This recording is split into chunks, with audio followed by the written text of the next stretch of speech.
Okay, lovely. Good morning and welcome, and thank you for joining our webinar this morning. I'm Shattered, supporting school leaders, mental fitness and wellbeing. My name's Helen and I'm hosting this webinar today on behalf of Zen Educate, an ethical alternative to traditional recruitment agencies. We're a social enterprise and Crown Services supplier. So today we're welcoming colleagues from across the UK, lots of you actually, which is lovely. Thank you for joining us.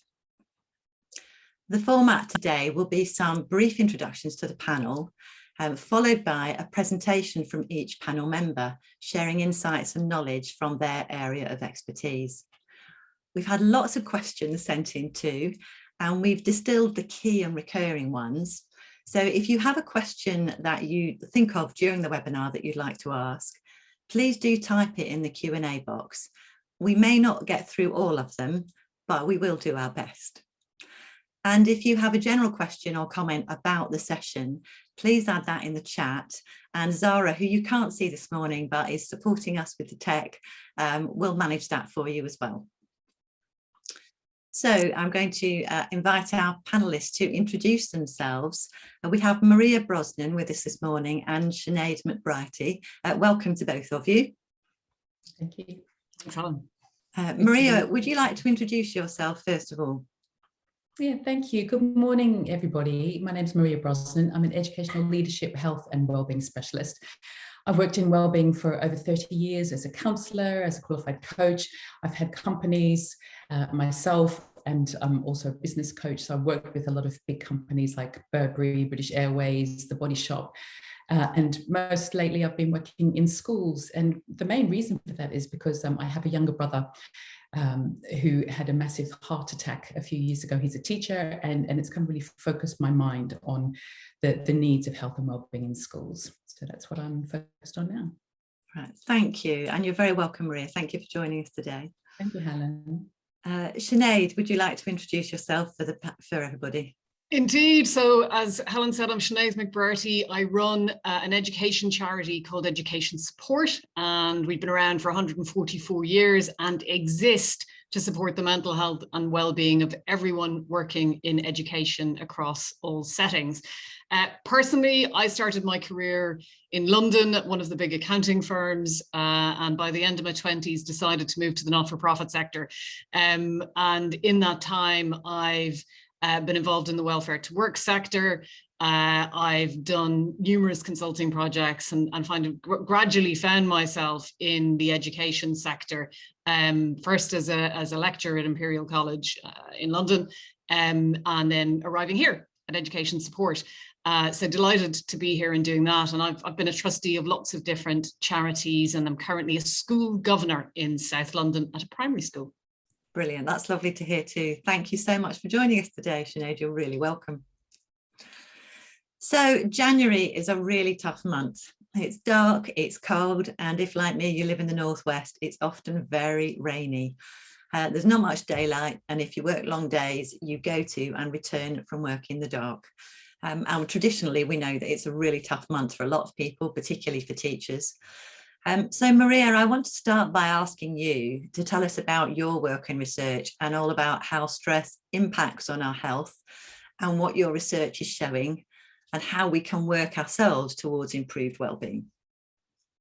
Thank you, Helen. Well, I think I'll start by sharing a model that can help put this into some context and help us. I love the title of this, I'm Shattered, because so many people are absolutely shattered. And so I want to help explain why and what you can do about it. So looking at this model here, we're looking at on the y-axis on the left here, we're looking at the level of performance. So your ability to do your job every day. We're just speaking in the context of work, but of course you could apply that to all of the other things you need to do in your life. But we're looking at from low to high, how your performance is. And along the bottom, we're looking at the level of challenge over time.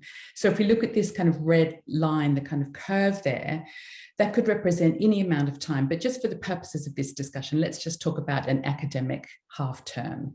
So if we look here in zone A, and we imagine that it's September, the beginning of the academic term in the Northern Hemisphere at least, We need a certain level of healthy pressure, and that improves our performance.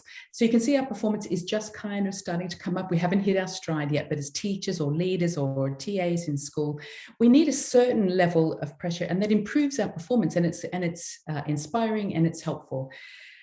But then we move in, once we settle in, we reach this period of optimal performance. And this is where we're at our most effective, most efficient. And that's where everybody knows what they're doing. All of the pupils know where they need to be at certain times. Everybody's kind of settled in.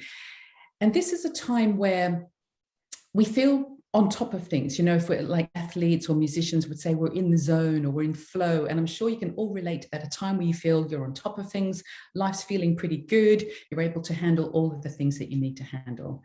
But of course, we never know what life has in store for us. And we experience this kind of perception change. And that could be one big thing like a global pandemic, or it could be the stacking up of a number of smaller things like, you know, if you're a leader, it could be a lot of staff absence. It could be, you know, something personal happening at home. It could be another policy that you need to adapt or adopt. It could be any number of stacking things at work or at home. And it leads us into this zone C. On the bottom, it was zone A, zone B. So in zone C, this is a hyperreactive stage. And this is what we would typically know as stress. So this is where we feel the kind of fight or flight. And it's suddenly life doesn't feel quite so comfortable, where life is demanding more of us than we feel that we're able to give. And that's usually because we feel that we're limited in resources in some way. So time is a classic one. We feel like we're spinning plates, we're juggling, we don't have enough time to do all of the things that we need to do. And so we're multitasking and we're busy all of the time. And it feels like there's incredible time pressure. Another resource that people feel lacking a lot of is energy. We're just exhausted, you know, we're shattered. And so we just feel like we don't have the energy to do everything we need to do, or we don't have the money perhaps, you know, we might need support with staff or whatever, and we just don't have it in our budget. None of us are superhuman. And if a good night's sleep, or if we can't somehow resolve this to get us back into zone B, we will go into zone D. And zone D is where we experience emotional and physical exhaustion. Many people can relate to that. And if, again, none of us are superhuman, if we can't resolve that, it can lead to the damage and breakdown of our health. And this zone C and zone D are really what stress is. It's known as allostasis. I'm sure everybody's familiar with the term homeostasis, where everything is, you know, all of the systems and functions in our body are working well. Allostasis is the breakdown of the systems and the functions of our body, and it leads to the damage and breakdown of our health. The next step on from this is burnout. So what we're looking to do is build your resilience. The more you can get back to zone B, you're building your resilience. And this word has got a kind of a nasty connotation in many ways, because it makes people feel like, oh, it means that I'm going to have to take on more. But I don't mean that. What I really mean that to be is that it gives you an opportunity to just take your foot off the gas at times. If you recognize that you're in zone D and you've been there for a little while, it's an opportunity for you to recognize that and to do something about it. And so if I had thought a little bit in advance, I would have perhaps done a poll. I would normally do a poll, but I'd like you to just reflect. What zone are you in? Perhaps I could ask Helen and Sinead, what zone do you feel you're in now? And where do you kind of live? What's kind of home for you? Most people have home. After you, Sinead. Oh, that's very kind of you to let me go first, Helen. I would say that at the moment, I'm probably in a fairly healthy pressure type space. It's the beginning of a new year, a calendar year, well rested after Christmas. It's not where I generally operate. I am further down that curve in the normal scheme of things. But I would say that I'm spending a lot of time at attending to how I stay to the left rather than moving to the right. Exactly. And Helen, if you want to quickly let me know.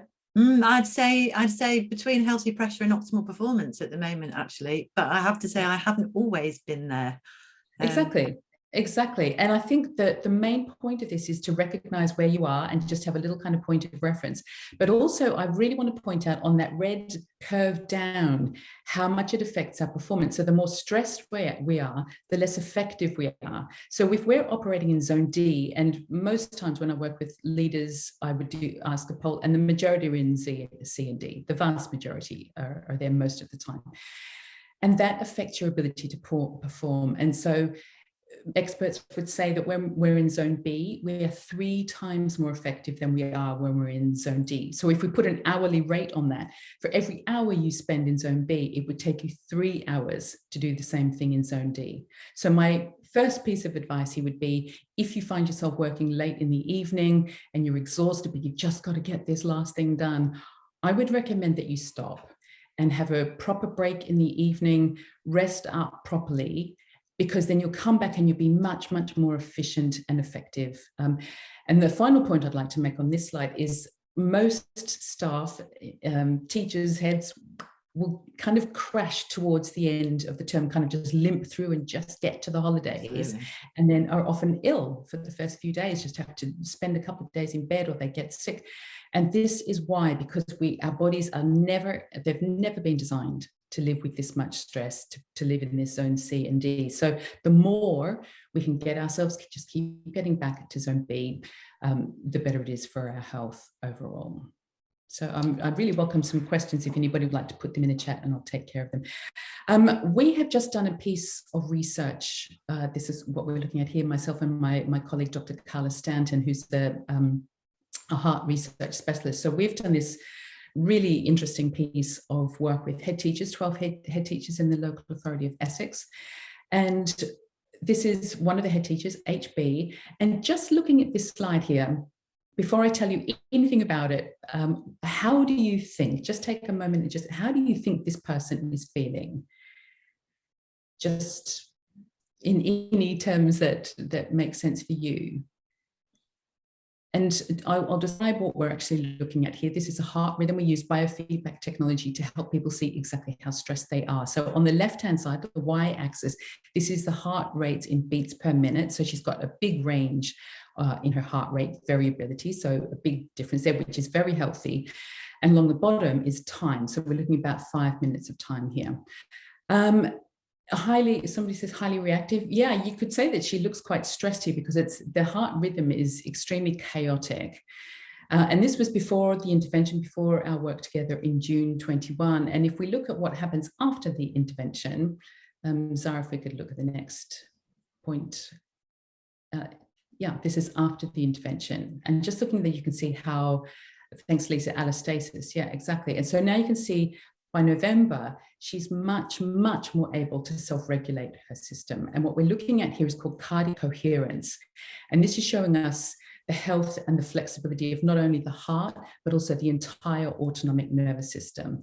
And without going into too much more detail there, it is entirely possible to learn these skills. This would take this head teacher now less than 3 minutes to shift this from this very stressed, very chaotic state on the left through to this much more coherent state. And with that comes higher brain function, higher social abilities, much more able to be compassionate, to listen, to care for yourself, to care for others, and to take care of your own health. So there's, I just want to just give you some hope that there are some very simple interventions you can do to actually take care of your health and the health of your heart, but your overall health and well-being as well. And so just to kind of round off my section here is, let's go back to the basics here. How do we get back over, if we're in zones C or D for any length of time, how do we just incorporate practices into our day? And I really like this mnemonic of MENS, and MENS helps you prioritize your well-being basics. So these are the things that really make a meaningful difference. There's a massive amount of research around every single one of these. So having some kind of mindfulness practice, some kind of breathing practice, meditation, any kind of short practice between 5 and 10 minutes a day.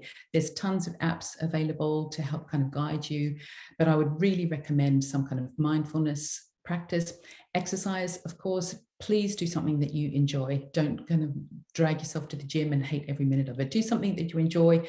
Ideally, get out into nature as much as you can, even if that just means getting out into the playground and getting some fresh air. But if you can on the weekends or in the evenings, as they start to get brighter at some point soon, get out into nature. And it's so grounding and so balancing for us, for our nervous systems, but for our whole well-being. Take care of your diet. It's very easy when you're feeling exhausted just to grab sugary things or just rich, quick things.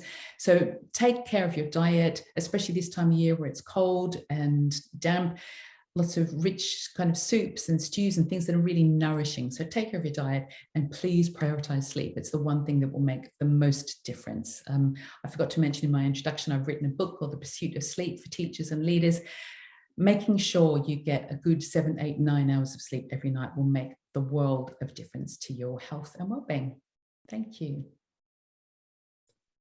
Thank you, Maria. That's really helpful to hear. And I actually think I know how both of those heart rhythms feel. You know, when I saw the really jerky one, I sat there thinking, I really know how that feels. Wow, you know. We all do, but I'm really interested in the idea that doing the work you're doing with head teachers, it's possible to move really quite quickly from that sense of chaos and urgency and hyper alertness really through to something that's much calmer. So you're in a much better place to be making decisions and supporting your team. Which is absolutely. And what we really noticed about that, and because Dr. Carla did all of this research in the background, is you would expect your heart rate variability, that kind of chaotic rhythm, heart rhythm, we expect that to decline with age by 2 to 5% per year. Our head teachers doubled it, so they increased by 200%. So we really got some very dramatic improvements in the health of their hearts. So we're so excited about this work. Yeah. Absolutely. Thank you so much, Maria. Sinead, I'm going to pass on to you and ask you to talk about the work that you're doing at Education Support and some of the research that's going on there. Great, thanks, Helen. So yeah, I'm going to zoom out a little bit and talk about the context within which, as educators, we're experiencing some of the things that Maria's talked about. Education Support works with thousands of individuals in different roles in education. We work with thousands of schools across the country, and we work with hundreds of leaders in peer support groups or with one-to-one support. So there's a variety of ways that we are engaged in the sector. But one of the things that we do every year is something called the Teacher Wellbeing Index. And we use that research as a tool to really understand what the experience is of people working in the sector. And when it comes to the stress that Maria is describing, I think it's important, particularly for anyone with a management role in schools, to understand what the drivers for stress most typically are in schools. And you have to bear in mind, of course, everybody's individual, so this isn't universal, but the really big themes that come out year after year after year at very high levels of affecting the workforce are workload, of course, not just volume, but this is about intensity of workload and type of workload. We all know there are jobs that you have to do that you know, don't feel like work. And there are others where you would really rather bang your forehead against a wall for 10 minutes than have to do them. And that affects us on the inside, you know, that's meaningful. Work-life balance, and specifically here again, what comes through the research is the ability to switch off, people feeling like they can't switch off. And that's a very corrosive, I think, aspect of how life has changed under the pandemic, and something we need to come back and attend to in order to allow people to release stress properly. The pandemic itself and all of the social consequences. So on the one hand, there's, of course, so many of us have been personally affected by the virus, and loved ones have been. Beyond that, the social consequences of the pandemic have been enormous for schools, as we all know. People behavior is a driver for stress in many schools. Again, not the particular behavior of a student, but the coherence or lack of coherence in a school's policy around behavior is what causes the stress and the sort of dissonance for an individual teacher. And finally, line management, and this is a big one for everybody in any workplace. The quality of our line management relationships, what you know, is the difference between feeling satisfied at work and not. If we are working with someone who we have a positive relationship with, then often our work experience feels pretty good.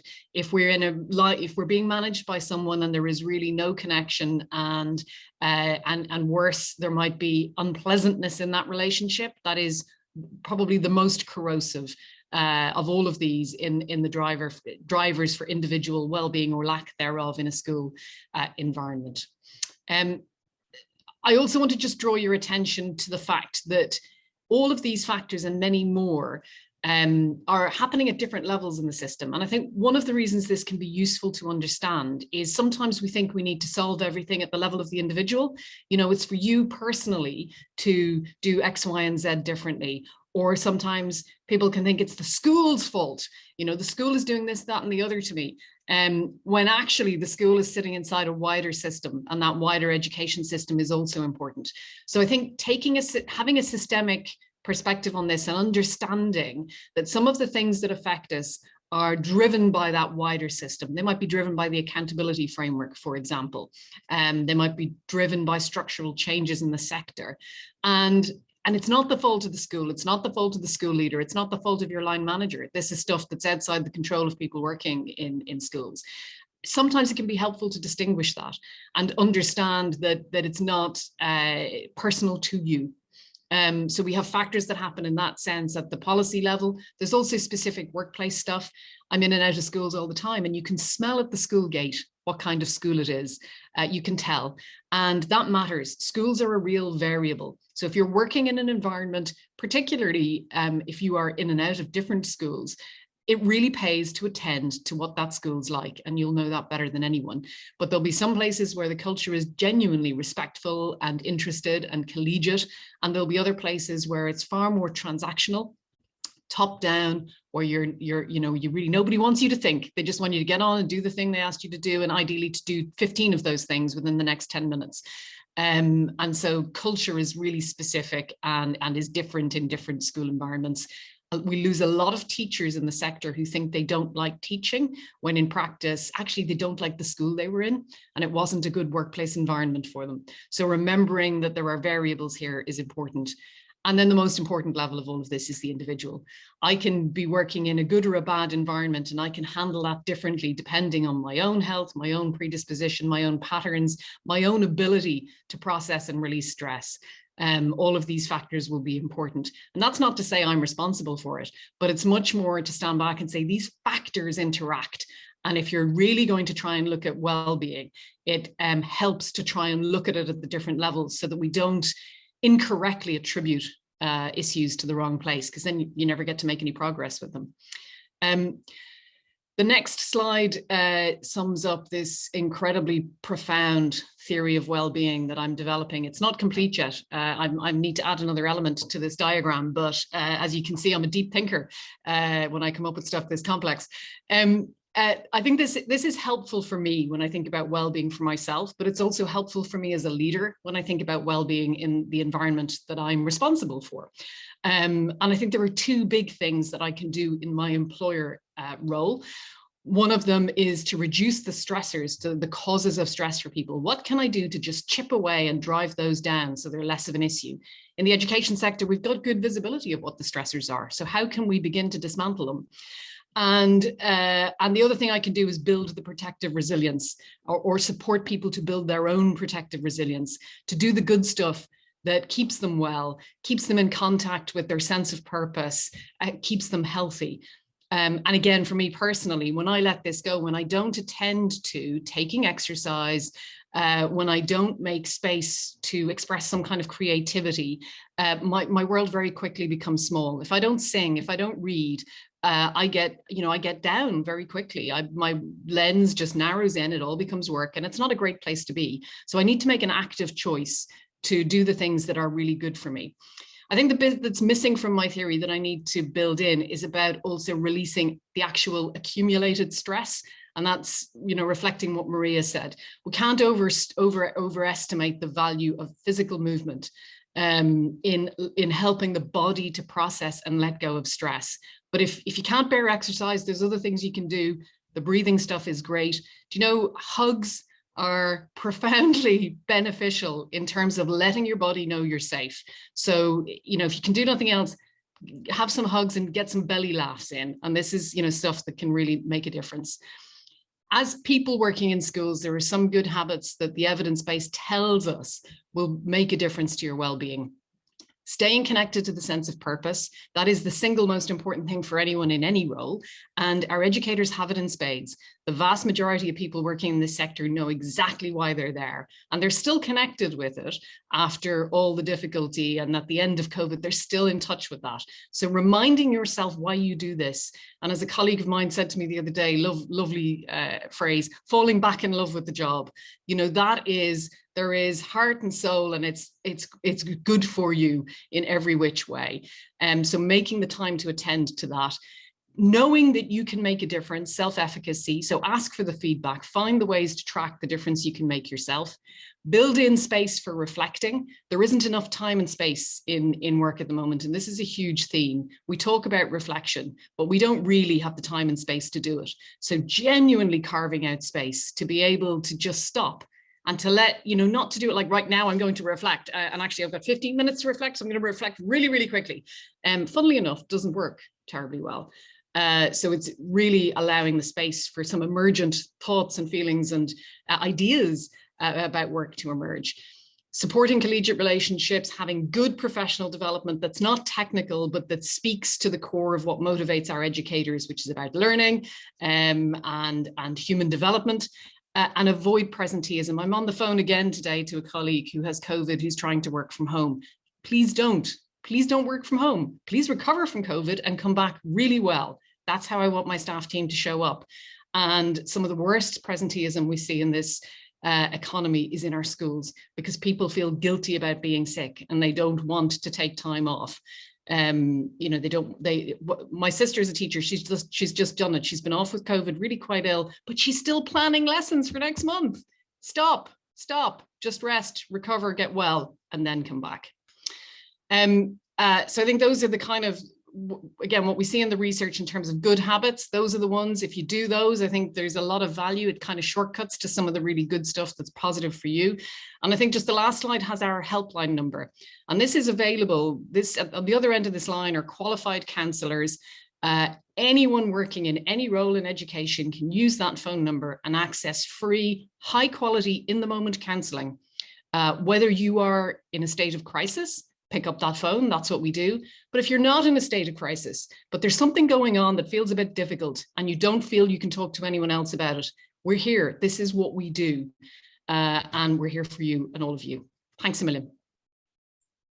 Sinead, thank you so much for that. It's really interesting to hear. And one of the reasons we really wanted to have education support with us here today was because you are the only charity who provide that support for absolutely anybody in education.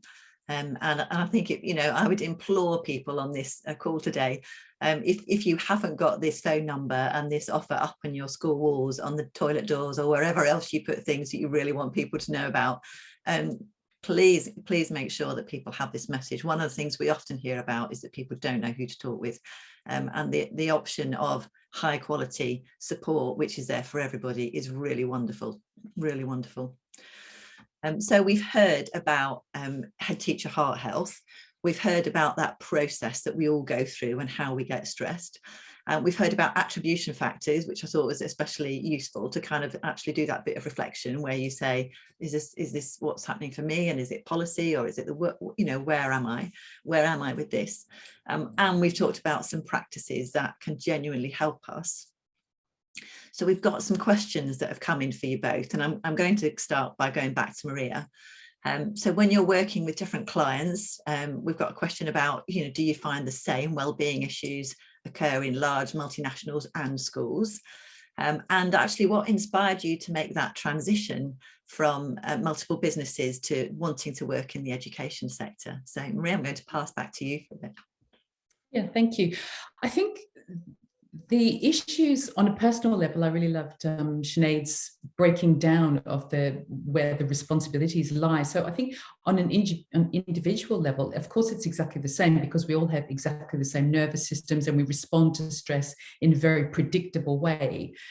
But the issues are massively different, because if you look in a multinational, their main driver is profit. And so everything they do is about efficiency and how to be, make systems as efficient as they can be, and the people within those systems. Schools is very different, because the driver is massively different, and the purpose of a school obviously is to educate young people. But I think that the level of compliance and paperwork and endless accountability. Of course, we have to be utterly accountable, but I think the level of accountability that feels like criticism, and it feels like there can often be a culture of watching you back and, just ticking the box and making sure everything's covered. And I think there's a real danger in that. So, and that creates all kinds of issues on people's well-being, because it makes for a lot of anxiety. So I think the drivers are very different. And so it creates very different issues, people. And what inspired me to transition from working with multiple businesses was, I alluded to it a little earlier about my brother, but I actually have 6 siblings. 4 of them are teachers. In fact, 4 were teachers. Only 1 is still teaching, because 3 of them left because of the stresses that they were experiencing at work. And my younger brother had a massive heart attack, had to have major surgery, and he's never going to work again. And that's before the age of 50. And it's just, to me, there is such need in the education sector. It's kind of just shifted my focus entirely. That a big driver was just my personal experience in my family. Thank you for sharing that. And it's kind of sharing your personal situation as well with your family and the number of people that leave. I'm always interested when I see on Twitter or I hear teachers saying, actually, I'm ready to throw the towel in, it's time for me to go. And I always say to them, try another school first, which is your point, Sinead, really, about it can be the workplace. It may not be the job. It can be the workplace. And I've certainly found in my career, very different workplaces have impacted on me very differently. In some of them I've survived, and in some of them I've thrived. So there are options. Sinead, I'm going to pass over to you now. And we've got a really good question about whether whether there's a disparity between wellbeing for men and women. And we've heard from Maria, but what inspired you really to make that switch from high profit to the kind of not-for-profit work that you're doing now, Sinead? Not unlike Maria, life circumstances, really. I got to my late 20s, and I had a very unbalanced life. I was working 70 or 80 hours a week routinely. I had experienced a lot of bereavement and chronic ill health. I'd been a caregiver, and I was pretty exhausted, I would say. And when I looked around, from the dizzy heights of 28, and wondered about what to do next, I suppose I had a sort of existential crisis. I had affluence as a consequence of the work that I was doing, and I was intellectually stimulated, but I didn't have purpose and meaning. And when you watch people you love fight very hard to stay alive, you have to ask questions about, well, how am I actually going to use my life? So I think that really forced me to look out and beyond, and the opportunity presented itself to move into social enterprise, use my commercial skills for good. I went back to university, did a master's in social policy, and it was just not like work. I was completely compelled reading about how the whole of our social economy, if you like, functions and works, and how it could work better. And yeah, that's it. I've been lost to it ever since. Right. Okay. So that's interesting. That's lovely to hear. So when you first became involved in education support, how did you know that was the one for you? Because there are so many out there. What made you make that decision? I was coming back to work after spending 7 years prioritizing my family. And in that shift, I'd been up close, of course, to schools and early years settings. And I was blown away by what I saw as the love that my little boys were getting from these fantastic adults in fabulous settings around Brixton in South London. And I was very moved by that. I was invited to do some strategy work with various schools and help them with their visions and sort of the stuff that I'd done in my day job. So I volunteered and did some of that. But again, I just was blown away by the commitment, the compassion, and the integrity of everybody I was encountering. Okay, maybe not 100%, but 98% of the people I was encountering in those environments, I thought were genuinely inspiring. So when an opportunity came up to work in support of the education profession, that just felt to me like something I could get very excited about. Okay, and I'm interested to hear you say this, because one of the things you have talked about is one of the things that helps with our well-being is that we feel committed to the purpose of the organisation. Yeah, Absolutely. And I mean, I jump out of bed. You know, I have no problem getting to work in the morning. I love my work. And it can be, and you can imagine running any organization during COVID has had its challenges. And so it's certainly been stressful and can be. But the core reason why we're here to support professionals who are in schools, educating children and young people and adults. I mean, what a privilege. Absolutely. I'm going to jump in with a question for you, Sinead. I hope this is all right. I can absolutely hear the passion that you have for and how that impacts on you and how it excites and energizes you. I'm interested to know, as a CEO, how you help your team and your colleagues maintain that passion and commitment as well, because I suspect that's very important to you. It is very important to me, and I think you know, I think something about passion and commitment, you can't train it in. You can't you know, you can't manufacture it. And so I think there's a couple of things. I think when we bring people into the team, when we recruit, we are genuinely looking for people who care and can connect to the mission of the organization.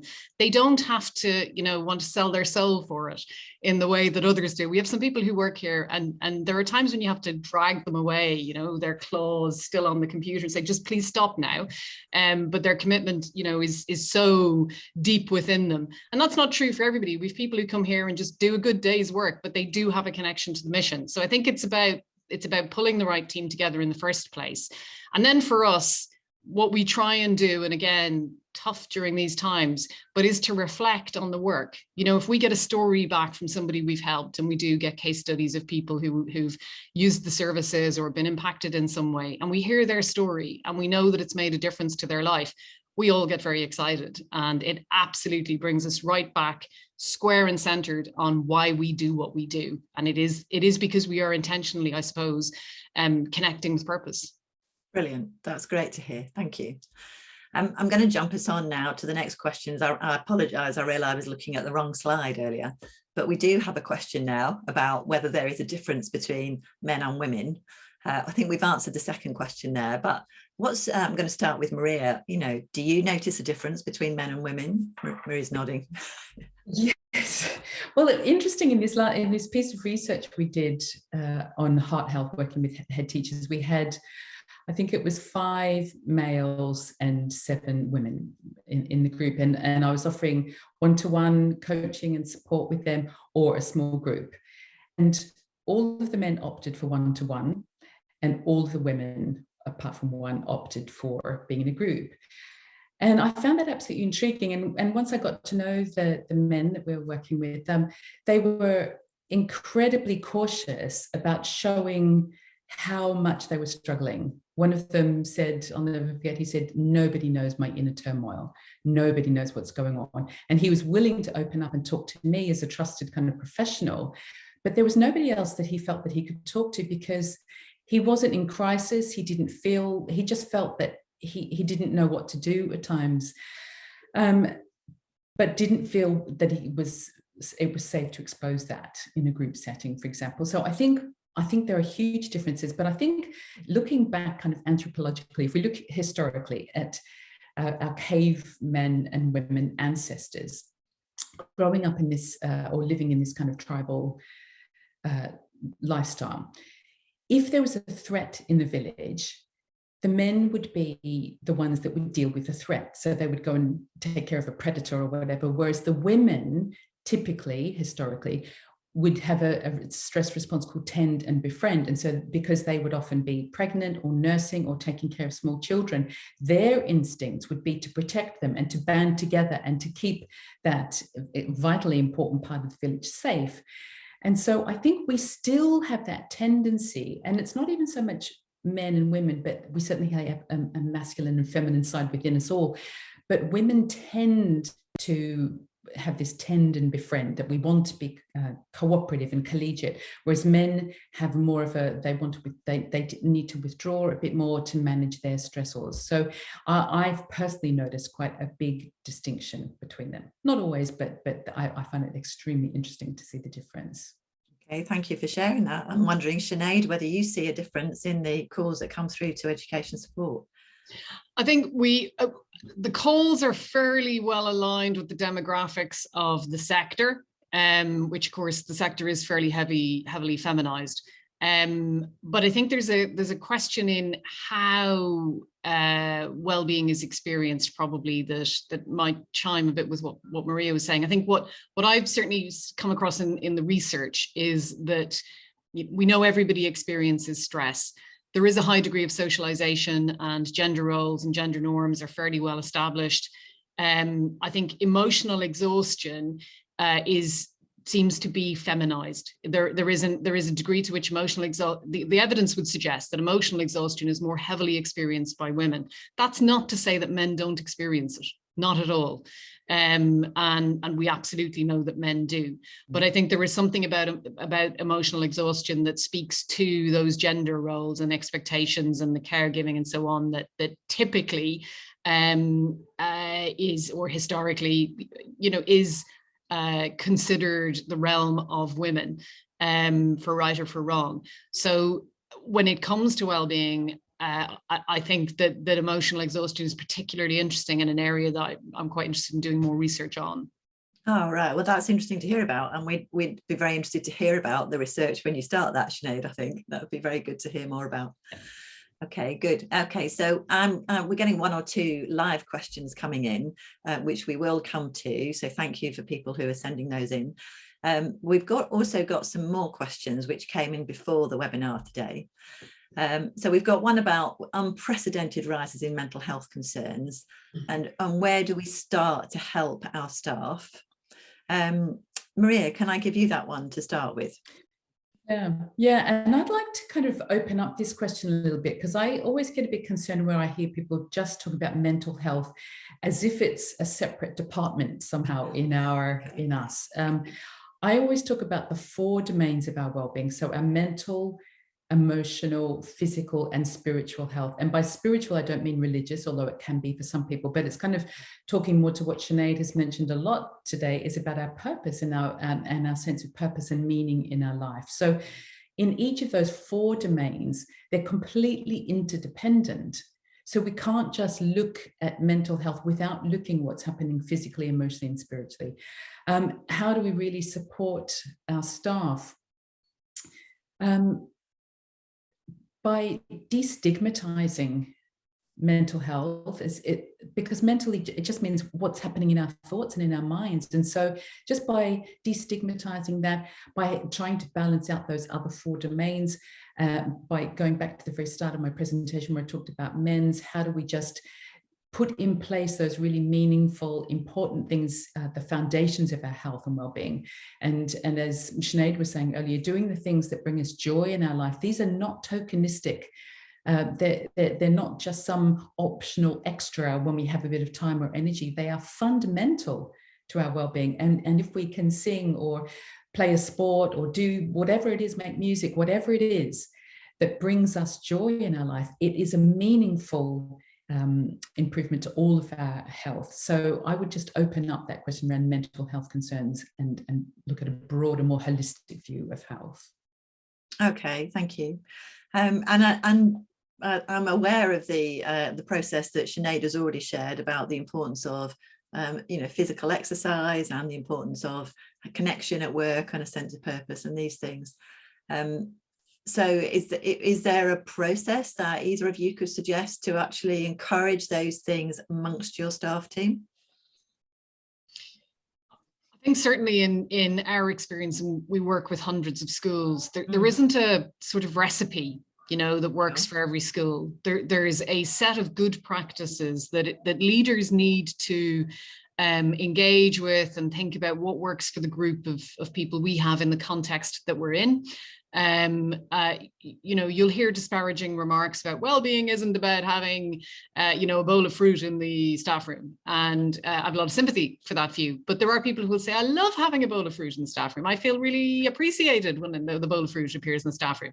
I think you cannot legislate for the fact that everybody, will respond differently to different things. I think for me, the core of this comes back to culture and leadership. If leaders are willing to engage in understanding what is affecting staff, How can we reduce the things that are problematic? How can we build in more of the positives that we know from the literature support educators? And that's the professional development, the collegiality, the opportunity to have feedback that gives you a sense that you're making a difference, that whole self-efficacy stuff. Put in place staff voice, have a staff survey so that you ask really meaningful questions about how people experience their workplace, but don't do it unless you're willing to really engage with the answers, because there's nothing worse than opening a can of worms and then leaving it there. Only ask the question if you have the appetite to address things, however painful, that come out of it, and to do that in a confidential way. And I think the other thing that's going to become increasingly important is supporting our staff to process the emotional load of the work. Schools are not the place that I went to when I was a kid. Granted, that was in a different century, a different millennium, but they're not the same. There are so many demands. There are so many social and emotional issues going on in schools that what's required of our educational professionals is far beyond what we equip them for in ITT, in teacher training. And some people can manage that really well, and others don't have the skills to work out how to let go of the emotional load that comes with that. And we need to put better support in place to help people do that. We need to boundary it, because we also can't say that's fine. Yeah, teachers can take all of this. Sure, that's fine. If social care doesn't work, no worries. If there's no mental health support, sure, we can do the front line in school. That I'm not a fan of that model of what schools should be doing. But the reality is that we cannot leave our education professionals unsupported in facing the day-to-day that they currently do. Okay, that's helpful. Thank you, Sinead.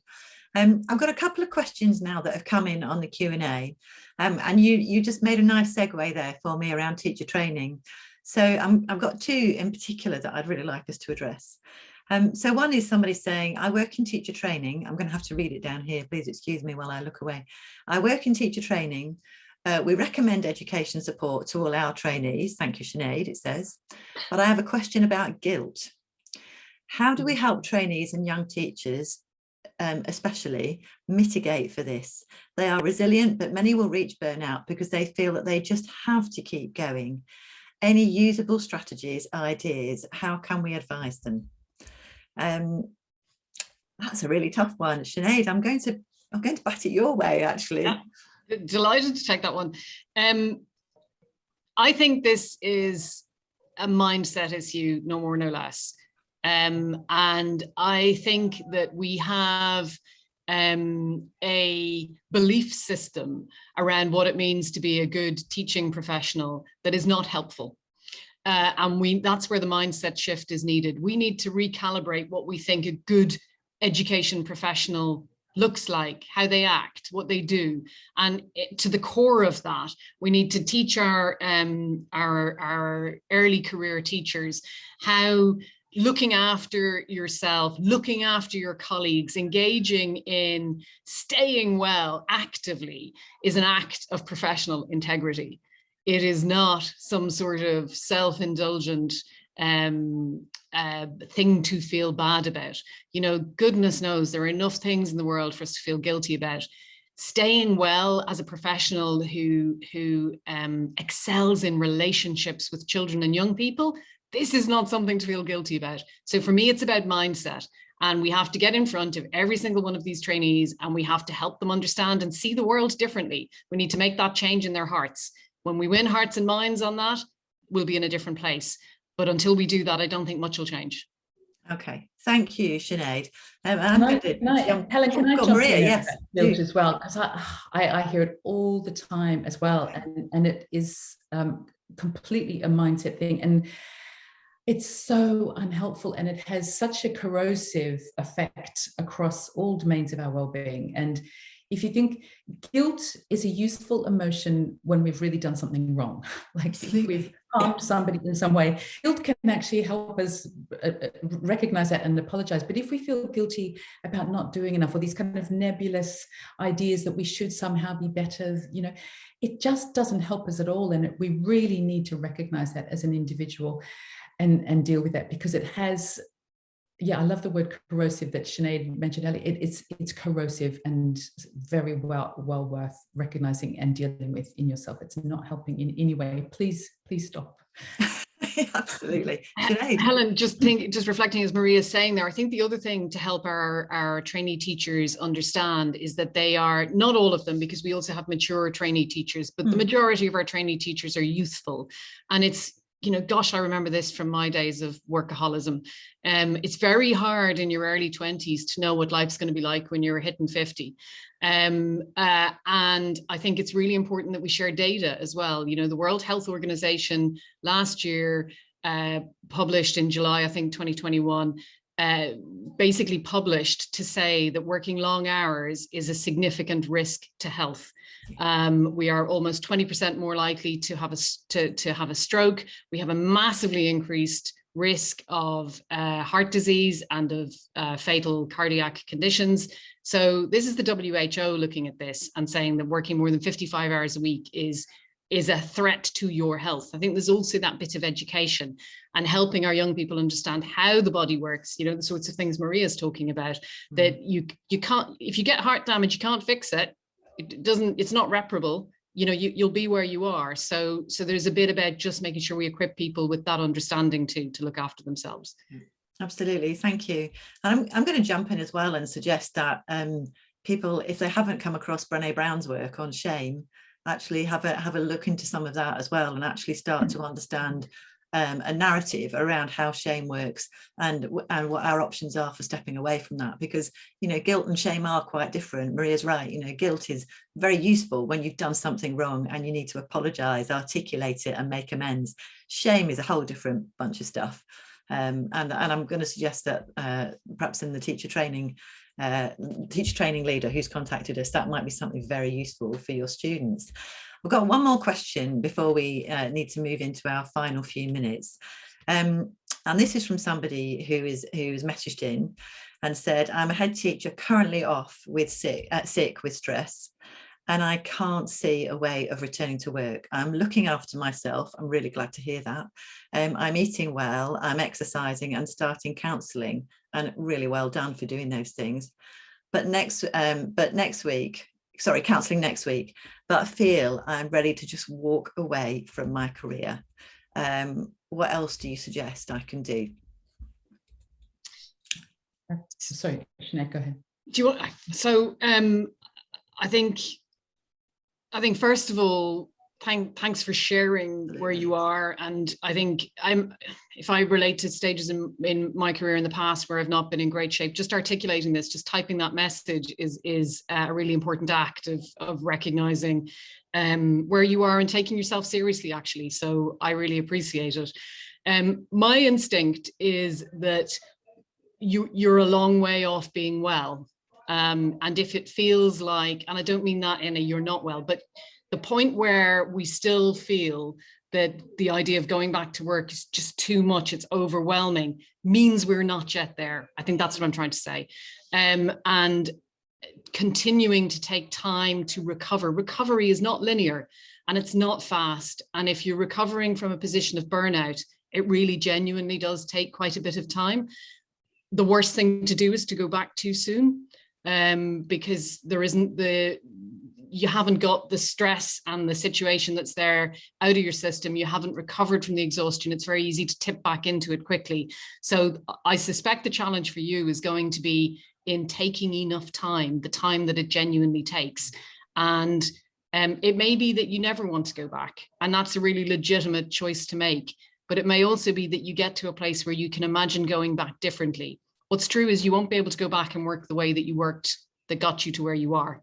So the going back won't look like how it's been to date. And I think that's fantastic that you're getting counselling, and there will be other forms of support available too.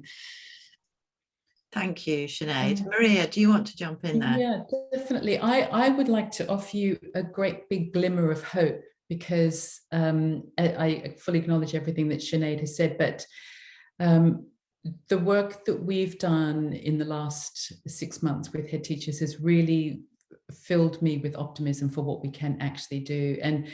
And what you've described is highly predictable. The way that our nervous system works, the training that I do and help head teachers understand what's actually happening in your nervous system, it's hierarchical. So you go down, you've just described the journey that you've going down, you can come back up that, and please get in touch with me. I would really like to just outline what we could do to help you in that way, because there's a huge amount you can do, and it could take time, but it doesn't have to take a lot of time. So please get in touch with me. Helen will have my details. We can really offer you a lot of help. Okay, that's a really kind offer. Thank you very much, Maria. And thank you so much. I don't know who you are, but as other people have said, we're so glad that you felt that you could message us and get in touch this morning. And we absolutely wish you a safe and good journey back into whatever it is you decide that you're doing next. Okay, we're moving towards the end of our session today. I'm conscious that lots of people have signed up for this who actually like to just listen to the recording afterwards. And so I hope you're going to find that really interesting too. These are still very turbulent times. And I really want to thank our panel guests this morning for your very thoughtful responses and for your presentations. We were very excited about hosting this webinar, and it has been great to listen and learn and find new ways to focus very practically on our well-being and to find out about the support that's out there. We do at Zen want to offer people, new schools who are on the call today. We recognise it's a really challenging time with staffing. So our offer to you is that we're happy to give you 50% off cover for your first day of your booking to schools that have never used our services before. So if you've not worked with us before, do get in touch following an email that will be going out, and we'd love to make that offer to you. So you've had several offers today, which is great. We've got education support. We've got Maria's offer, a very kind offer to somebody who's contacted us. And we've also got Maria's book. Maria, do you want to tell us briefly about your book? Thank you. Yeah, it's a very simple book that I wrote very specifically for teachers and leaders. And I talk about what stress plays a very important role in sleeplessness. If you think very quickly back to our caveman ancestors, again, I often look way back hundreds of thousands of years. If there was any kind of threat or danger at night, their bodies produced chemicals, hormones, adrenaline to keep them awake. So sleeplessness is a feature of the stress response. So if you're stressed, your body will produce chemicals to keep you awake. We don't need that anymore. It doesn't help us. If we've had a busy, stressful day, we need sleep. But if we've produced all of those hormones, cortisol is one of them, it can stay in our system for 8 to 10 hours. So if you've had a busy, stressful day, you can lie awake at night kind of tired and wired. So this book is, I can't even remember now, it's 97 tips on what to do all throughout the day to help you manage and reduce stress, how to help manage all of the different aspects of your day, from the minute you wake up until the minute you go to bed, or what happens if you wake up during the night. So there's loads of tips to help you just kind of manage and reduce stress all throughout the day. Thank you so much. So we're really happy to say that we're going to give people a chance to win a copy of Maria's book, which you're going to sign for them as well, which you can use in your school and share with your teachers. So do watch out for the email that will follow this webinar, because we'd love to give you that opportunity. Last of all, do tell us your thoughts. We'd love to hear on social media or by email how you found the webinar this morning, what else you'd like us to cover in our webinars.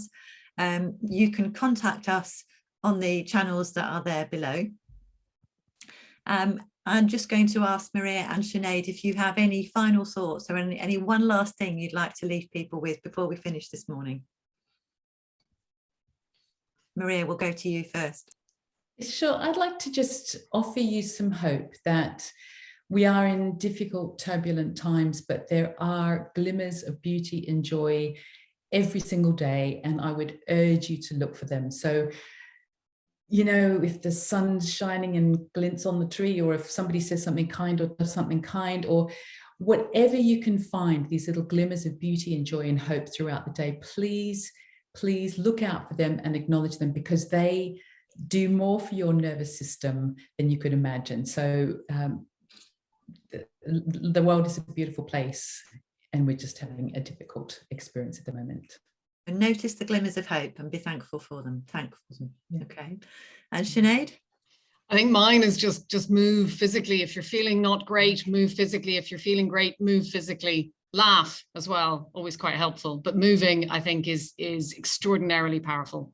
Okay, lovely. Moving and laughing. They're both really good ideas. Absolutely.